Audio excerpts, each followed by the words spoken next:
Parents podcast. I'm Molly, and this is Nathan. And hello.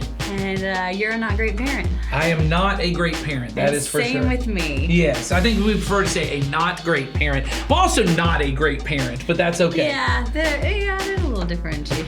Yeah, a little bit. What is the differentiation for people who are just joining in for the first time? Well, we say that it's the Not Great Parents podcast. Correct. Because we don't want to be great. Because we, when we talk great, we're talking about the term great as the world defines it. Right. So greatness in the world's Greatness eyes. in the world's eyes. What the world tells us we have to have and we have to do and we have to be and how we should live our lives. When really, we want to be living our lives and doing everything in our life according to the goodness that God has outlined for us, not the greatness that the world has. So we want to be good parents. We don't want to be great parents. And sometimes pursuing greatness ends up robbing us of the goodness of God. And we miss that, right? Jesus said, if you try to hold on to your life, you know, you're trying to make this great in the way that you want it to be, right? You'll ultimately lose it. But if you give up your life, and as he says in Matthew 6, right, seek first the kingdom of God, right? God's righteousness, what God says is good. When that happens, well, then you find a life that is truly life. Right. And that's what we want for our kids. Yeah, absolutely. And it's satisfying. And we say around here it's satisfying and rich because you're not in this chasing this rat race of greatness all the time. Right. It doesn't mean it's always easy. No, but if it was easy, we wouldn't have a podcast about it.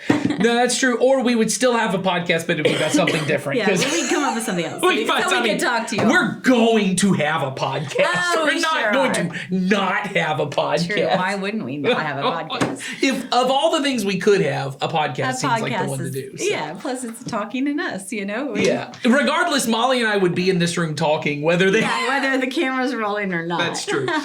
Well, we've been doing a series called Confessions of a Not Great Parent. Correct. And we have been taking confessions from you all.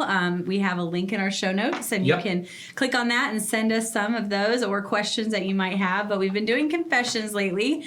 And what we do with these is we are presented with a confession, and then we kind of talk through it, and we say, you know what?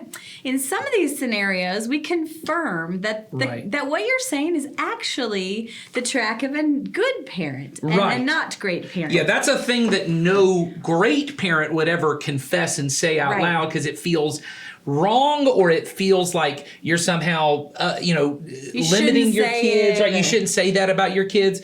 But a good parent might actually say that or something similar. Right. And then we're either going to confirm that through our discussion, or we might say, you know what, that isn't really where you should be headed. That is more of a great thought, and these are some things in life that you should think about. Yes, to try to steer that back toward good. Because as we say, sometimes you're trying to be a great parent. Sometimes you're trying to be a good parent, and then sometimes you're just a straight up bad parent. Yes, which we all have been before. We all have been bad, terrible parents, whether we like to say that or not. Yes, my daughter certainly loves to call this the Not Great, Terrible, Worst Parents Ever podcast. Yes, so she can't. She has a lot of faith in us. She's not really a listener. Yeah, she's not going to listen to this. No. But we've said that there's a history within Christianity that there's this practice of confession, and there's really two sides of confession. There's the confession of sin, right? So when I admit I did something bad, right? I did something wrong, and this is the way I behave as a parent, right? This is the way I think as a parent, and I want to correct this, and I need to confess it, right? And maybe great parents would never confess it because they're afraid they'll get canceled, right? So I don't want to say that out loud because then things might get me in trouble, but you know, in the kingdom of God, we know when we confess these things, that's when we can actually heal. Yeah, it comes out of the darkness if it's something that we shouldn't be saying it. And it is sometimes something we want to confirm. Yeah. We're afraid that that's not okay to say that either. And so some of these things have been great confirmations for people. Yeah, we're actually just about to do a series in church about these great confessions throughout church history known as the creeds. And that's what you do is you confess what you believe. You say out loud these things that might even be countercultural. To say, yes, I believe in God the Father, the maker of heaven and earth, right? That may feel sometimes like you go, I don't know if a modern person would say it like that. Would think of that. Or, Jesus Christ born of the Virgin Mary. A virgin birth, you still believe in a virgin birth, right? But these are things that, even though they're countercultural, we want to confess. And I think today's confession that actually got sent into us in that form that Molly's already mentioned is one of those that when we confess it, it feels almost like a sin to a world of greatness. Yes. But it's actually a blessing in a world of goodness. Yes, we took one look at it and immediately went, well, this is a good one to confirm because it is definitely something that the world would tell you, you shouldn't say that. Right. But God would tell you that you're on the right track.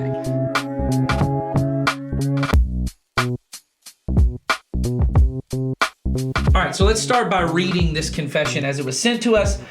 I don't believe that my kids can be anything they put their minds to. I don't want to give them this false narrative that as long as they believe in themselves, they can do or be anything. And so we just want to start by confirming. Bravo. Yeah, exactly. And I think it's pretty countercultural in a lot of ways, but I think we need to talk about this in a lot of levels. And first, just start with the practical, literal level, which is none of us really think that our kids can be anything that they set their minds to if they believe hard enough. And the example I used to always give when I would hear this with parents is when they would say, I want my kid to think they can be anything they want to, as long as they set their mind to it. And I would say, well, you don't treat them that way when they say they're going to be an artist. Yes. Because when you go, oh, well, you can't make any money as an artist, you'll have to do something else and do art on the side. And they said, well, I'm going to be the artist who does make hundreds of thousands of dollars. You don't go, well, that is anything. So you can be anything. Yes. You try to quickly tell them, no. And kind of guide them and steer them in different directions. Yeah. Why is it then, Molly? So, I mean, and, I've mentioned before we started filming, there's the pretty hilarious, you should probably look it up, Key and Peele sketch. And I think it is You Can Do Anything is the name of it. I think that's right. But it's a post-game NBA interview with a guy that's kind of teasing the Kevin Garnett winning the NBA Finals and, anything is possible. And he shouts it right at the end. And so he starts saying, you can do anything. And then he starts telling kids to start jumping off of buildings because they can fly if they put their minds to it, run out into ongoing traffic. And, the reporter then has to backtrack everything. So we don't literally think they can be anything. No, and if you do think they literally can be anything, listen carefully. Yeah. We want you to know that your child is not the exception to the flying rule here. Yes. Let's deal with that. So let's start with why this idea, which once again, we don't think means literal. What do you think parents mean when they say you can be anything you set your mind to? What are they trying to say? I think they're trying to say you can strive for any kind of greatness you want. So with determination, with work, with focus, you can be who you want to be. Right. And I think most of the time when we say that, we're referring to a career. I think most of the time, or at least some kind of ambition that is definable, right? I think we tell them, the sky's the limit, right? That you can be anything you want to be as long as you put your mind to it. And I think what we're trying to do, and I think this is the good part, is that we are trying to encourage our children not to give up. Mm-hmm. There's good parts of it, yes. Yeah, don't give up when things get hard, because if you do put effort into it, a lot of results can come. That is something I think all of us should be saying to our kids. I have young kids who work at things. That's okay. Yeah, we want to work at things. We want to do our best at things. And I would say this, more things are possible than your kid probably thinks are possible.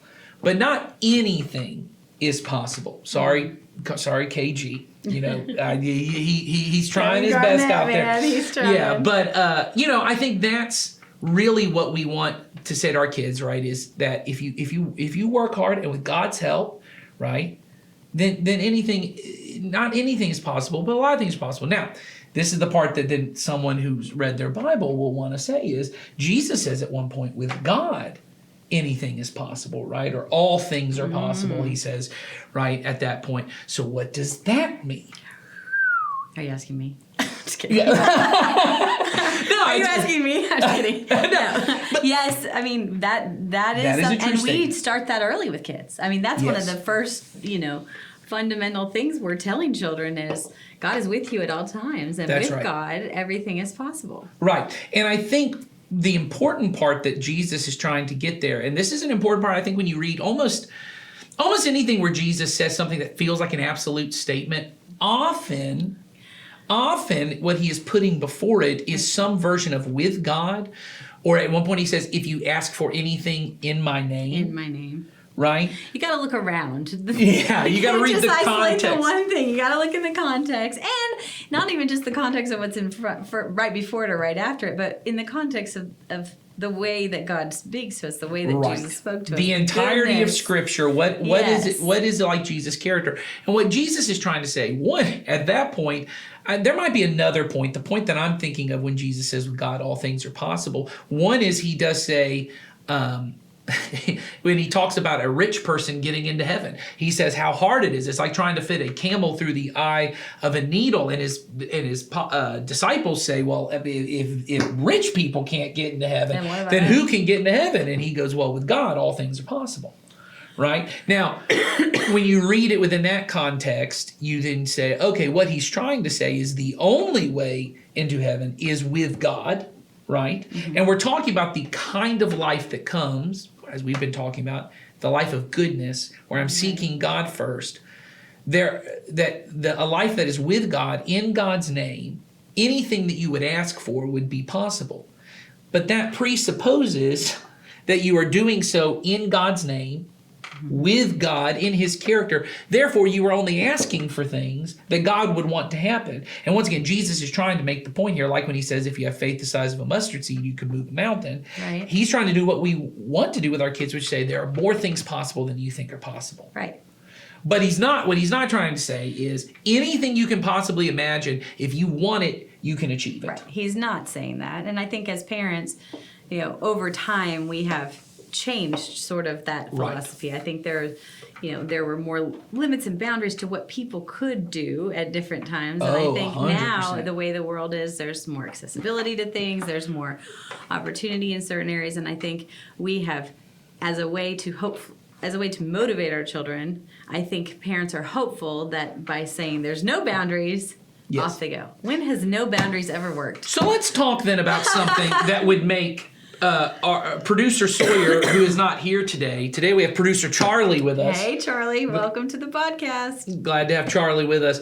This would make him so happy, so it makes me so happy that he would not get to be here. I want to talk about the multiverse. Just for a Okay, moment. Okay, this okay. would make him so happy. I don't know if you've noticed, but in movies and TV shows today, there's this really hot button thing. Everyone wants to talk about the multiverse. Yes. Right? That there are all these universes that And you could, portal from one to the next, right? yes, or that there's all these possible lives that you could be living where anything is possible. And the two that I think are the biggest ones happen to be two of producer Sawyer's favorite movies. One is Oh. Spider-Man Into the Spider-Verse. That's Okay. very popular if you've got kids. Another one that won the Academy Award, Everything Everywhere All at Once. Okay. All right, both of these movies are this idea, and I think the reason these things are so popular right now, and I think really the reason that we're really fascinated with this multiverse theory, which has kind of been around for a long time, but it's very theoretical. I mean, the entire idea behind it.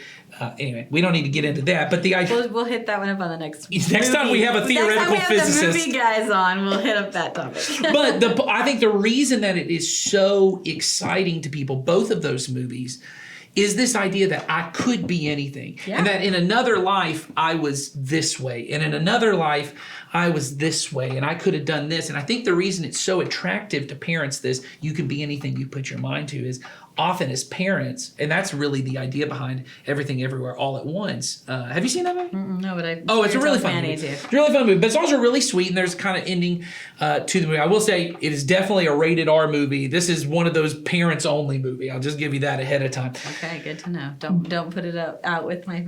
Yeah, do not have your 5-year-old watch Everything Everywhere All at Okay. Once. But I will say the premise behind the movie is that the main character is starting to jump between worlds, right? Because her daughter has kind of grown to become this person who can jump between all worlds and is kind of bringing them together because she grew up with this belief that she should be anything that she could be, that she has this limitless potential. She felt like she was not living up to that potential. And she gets to a point where she is at such a depressed point. The point of the movie kind of comes to she's actually wanting to end her life and all existence because she has gotten to this point that when anything was possible, that means I'm always a failure. Yes. Because if anything is possible, that means there's never enough. There's never enough. Spider-Man Into the Spider-Verse is almost a very similar thing, right? You have Miles Morales, who's this character who thinks he should be doing more than he wants to, and he starts to look out and seeing,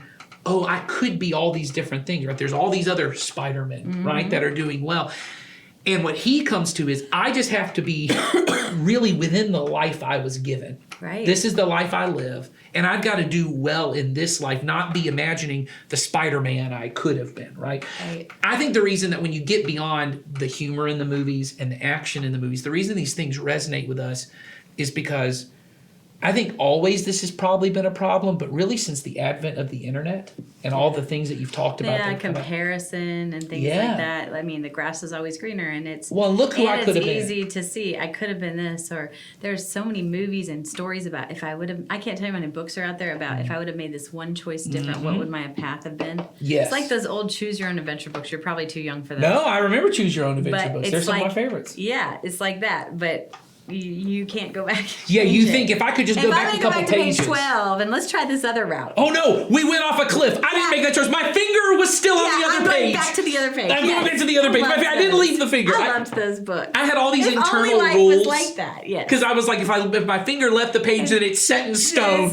You can't just flip back to a page. But if your fingernail holds right underneath it. That's right. You didn't completely turn When the page. I breathed, it blew the pages open. That kind of counts as opening it back up. Exactly. But you know what I mean? Like that. 100%. It's everywhere. It's movies, it's books, it's just the idea of we're all dreamers and we think of things differently, and like it's good to want to, like we said, it's good to want to do well and achieve certain things, but it's not reality to think sky is the limit. Absolutely. And so as a parent living in the goodness of God, I need to help my child understand what that means. Yeah.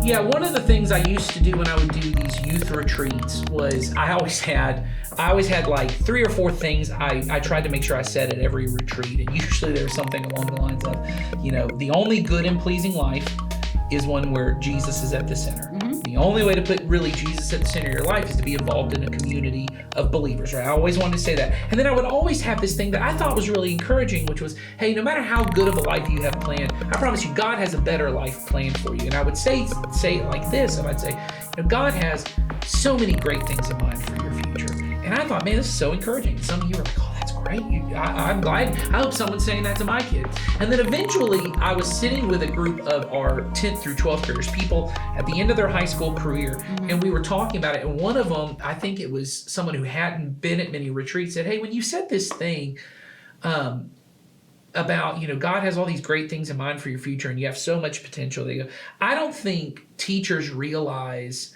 how much, and they were talking about their high school teachers, they said they don't realize how much pressure that feels to me. They go, when I hear you say you have so much potential and God has all these great things for your future, it feels like a lot of pressure that I've got to go out and make that happen. Yeah.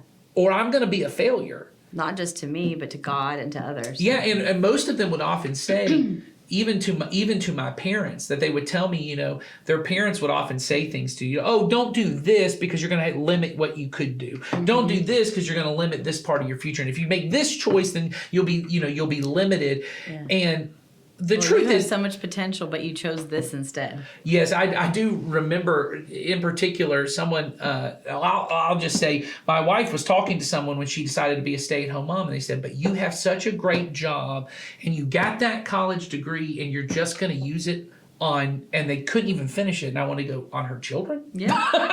on her children? on loving her children. But they said that to her, I just hate for you to give that up just to be a mom. And I remember her thinking, but this is ultimately what I want. Ultimately what I want is I really want to invest myself in these kids. And it doesn't mean if you're a working mom that you can't. I mean, I had the same thing happen when I left a corporate job to come here. Sure, yeah. It doesn't make sense always to people, and they would say, but because I was doing well in that company. I was a manager and all this stuff, but that wasn't the life I wanted, and I knew that wasn't what God wanted me to do either. Yeah, and I think it's really important, to not create this multiverse way of thinking for our kids. That anything is possible, because so I know the person who sent it is, I don't want them to just think if they believe it, they can do it, right? Which I think is important, because that's just practical, because that's not true. Right. But I also think what's worse is, one, that they eventually do believe that they can do anything, and therefore anything I choose closes the door. One of the greatest things my dad told me when I was a kid, and I started saying it to other people, was, and it's so simple, but a lot of people don't think about it this way. Every decision you make, you say yes to something and you say no to something else. That every decision you make, when I chose to go get a cherry vanilla Coke, I was choosing not to have a Coke Zero. And then and this is what people go, well, what if you could get both? Well, I could get both. But every time I choose to take a sip of this, I'm choosing not to take a sip. Well, what if you tried to pour them both in your mouth at the same time? Well, I guess that's possible. But eventually everyone gets to, you're eventually shutting the door on something. There is no way to live a limitless life. And here's where if you take things to their logical conclusion, which is, I want to live without any limits, this is the life that ultimately has made marriage unintelligible to a young generation. Oh, yeah. Because people tell them, well, how can you know, I got married at 19. How can you know at 19 you want to be with this person the rest of your life? I had a bunch of people say that to us when we got married. How can you know? And I said, the question is not whether I want to be with this person the rest of my life. The question is whether I can make a choice at this point and stick with it. Stick with the choice. Which everyone seems to think 18-year-olds can do when they sign up for the Army. That I could make this choice and maybe have my life ended because of this choice. I'm going to go off and give my life. People seem to think that's an acceptable choice that someone could make, right? But to say, I'm going to choose to be with this person, even if we both, as people are saying, we grow in separate directions. Because that's the option I want. Is what if we grow? What if she ultimately becomes someone who is different than when you got married? Well, she has. She has.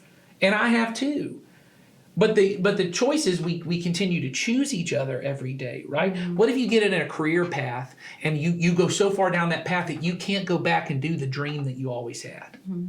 Well, of course, that's the way that life goes. That's the way it is. The question is not, can I make every choice the way I would have wanted to make it when I dreamed it up? The question is, can I choose to love God no matter where I am? Yeah, because he's going to love us no matter where we are. He has designed us.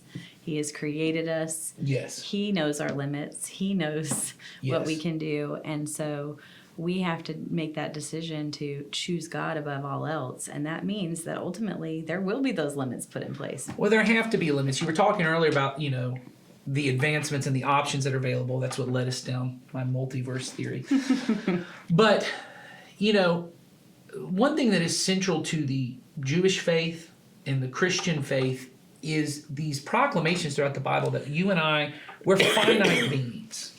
We are not limitless beings, right? God is infinite. God is eternal, but we are finite. We have a limited number. And what's even crazier is we don't know how many days there are. No. We're playing, and there is an expiration date, but I can't find it. If you've ever had that happen, when you buy it like a package of chicken and you go, where is the invite? And then you're just like smelling the chicken, which chicken it's rubbed off on some. Yeah, and the chicken already smells disgusting. Yes. So you're like, is this bad or is this just how bad chicken always smells? So am I going to play chicken roulette and cook it? Or am I going to just go with it? And that's how God kind of left us. Yeah. We're just these like slowly decomposing chickens.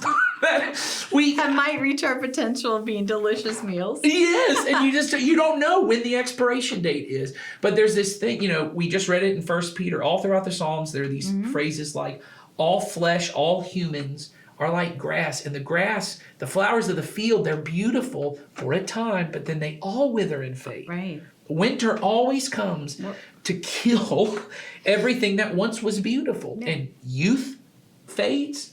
Beauty fades, power and influence fades.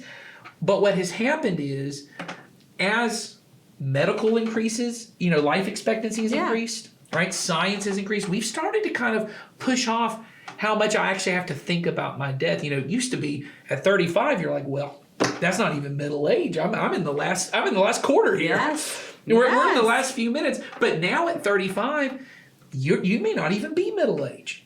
You might still got another 10 years before you're middle age. Right. You might be me.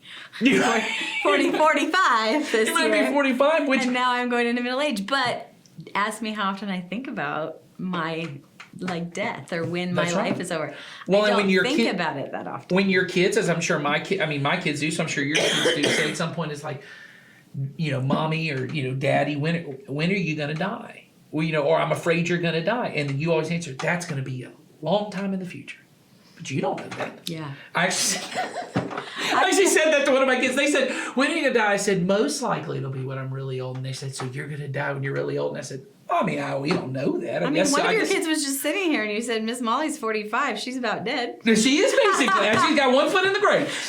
And so, but I think, I think we can't tell them. We don't know. The only thing infinite is God. Right. The only thing that is forever and ever and existing is God. And we like to think that we are too. Or we like to think that it'll happen later or something is later. And so I think what we want to say to our kids is, God is infinite, and all things are possible with God.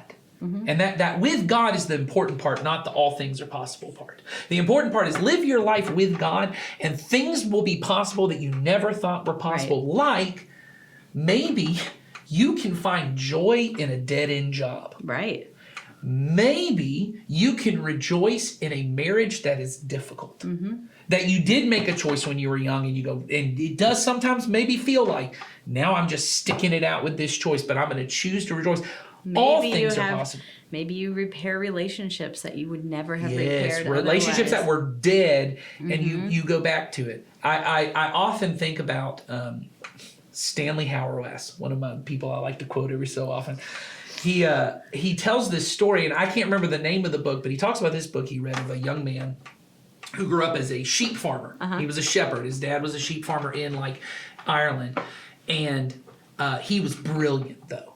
He was physicist level brilliant. He goes to he ends up going to either Cambridge or Oxford, one of high end fancy schools over there. England schools, right? He gets a doctorate. He ends up winning a Nobel Prize, right? Does all these things, and then decides to spend the rest of his life as a sheep farmer. Because he says, my dad needs me to take over the farm. I'm coming back. I mean, this is a dude who goes off, does all of these all these things. He writes this memoir at the end of his life where he's just become a sheep farmer in the dirt and mess of sheep. He is capable of all kinds of things that he could be. And then the end of the book is, this is the life I was given, and I would choose no other. And what Hauerwas makes the point of is he says, that is a Christian worldview. Yes. Which is, we are given a life. We don't make a life. We don't build a life for ourselves. That's the American dream, right? You pull yourself up by your bootstraps. Anything is possible. You work hard enough, you can get it. That's the dream of greatness. Right. The dream of goodness is, God gave me a life, and I'm going to partner with Him. I'm going to partner with Him. He wants me to be. Because maybe you got rotten parents, and my kids got rotten parents. they say so all the time, right? Maybe your kid, or maybe your life was more difficult than other people's lives were. And maybe things were, but this is the life you were given. And it's okay. It's good. It's a good life. God has given us good lives. And I think if we sit as parents and act like our lives of following Jesus and working a normal job and, paying our bills or not, or our lives don't have to be these elaborate things. And if we as parents are striving for this greatness of life, we are going to struggle to teach our kids that goodness exists and it matters, and that it's fulfilling, and it's fulfilling to me as a parent too. And so what if you could say to your kids when they start talking about their future, because I think this is when it comes up, right? I think most of the time, or when they're struggling to do something, instead of saying anything is possible, or you can do anything you set your mind to, say, look, God made you, right? They're struggling with something. You say, right. God made you with a body and with a mind, and God intends for you to use that. And so we just want you to use it to the best of your ability. I want you to to work hard no matter what you do. No matter what it is that you end up doing. One of my daughters says that what she really wants to do, she just wants to cut hair. She said, I just really want to cut hair. If I was going back in my life, not from now, but earlier Sure. in my career, that would have been what I do. Someday I'll That's tell you. your multiverse Someday theory. I'll tell you all about going to beauty school for an interview. Well, there you go. But that might need to be its own episode. But I said to her all the time, honestly, for her, and there's this thing in me that wants to say, and this is the part that I had to wrestle with. So I'm going to say the ugly thing first, and then I'll wrestle with this. I want to say, you're capable of so much more than just cutting hair. That was the thought I had. I'm a very career, success-driven person. And then I thought, what an ugly thing to say, because had there been someone with me that I loved that cuts hair, I would never look at them and say, You sold yourself short. or go, you're in the right job for you. Oh my God. Because that's the only option is that my daughter would be selling herself short. Anyone else, I mean, you ended up where you needed to be. How ugly of a thought is that to have? Which is to say but instead to say to my daughter, here's what I hope. And I said to her, I said, look, you love talking with people. I was going to say, like, this is a career for somebody who can really talk to people, have great relationships with people, Yes. be personal with people, Yes. listen to people. Well, and that's what I show said. those qualities of Jesus through the way that they live. Yes. I said, And can that is something to be excited about. And that's what I said to her was, I said, and I've said to one of my other daughters who has other ambitions, I said, here's the thing I want you to find out. How are you? I said, the reason God gave us work is because he wants us to contribute to the world around us. He wants to help make other people's lives better or the world better. I said, so whatever job you go into, whatever industry, your question should not be, how can I be the best at this? At the task. Yes, or at the career, be the best hairstylist. The question I should ask is, how does God intend for me to love him and love people through this? And she goes, well, maybe I could talk to people that cut their hair about Jesus. There you go. And I said, there you go. And I said, you're already thinking through that. If that becomes your task, what you do, you can do that anywhere. And you can look back at your life and say, you know what? I made a difference and I was cutting hair, right? Or I was a CEO, right? Or I was a garbage man, or I played in the NBA. Whatever I did, I was able to love God and love people. And that was my central goal, was how do I better the lives of other people? And so I would really encourage us to have those kind of thoughts with our kids. Not you can be anything you want to be, is how can I enjoy my life? How can I love God and love people no matter what I do?